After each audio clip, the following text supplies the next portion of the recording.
నన్ను వీళ్ళు వచ్చినట్టున్నారు మంత్రులు వాళ్ళంతా.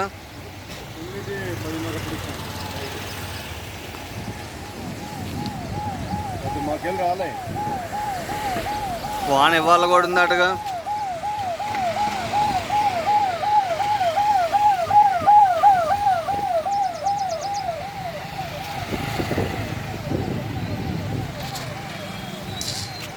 ఖమ్మం చరిత్రలోనే ఫస్ట్ టైం అట. ఖమ్మం చరిత్రలో ఫస్ట్ టైం అసలు. ఒక నైట్ అంతా ఫుల్ వానే. రాత్రి మొన్న అయితే ఉత్సాహపడ్డది నైట్ పడుకోవడానికి, వానకి భయానికి. పడుకున్నా సౌండే వాన. ఎంత వాన పడ్డది ఇట్లా. అది బాగలేదట అక్కడ. అది పగుళ్ళు వచ్చింది, ఆడ ఓలే పడ్డది పెద్దది. మళ్ళీ మనల్ని కాపాడడానికి హెలికాప్టర్ రావాలి.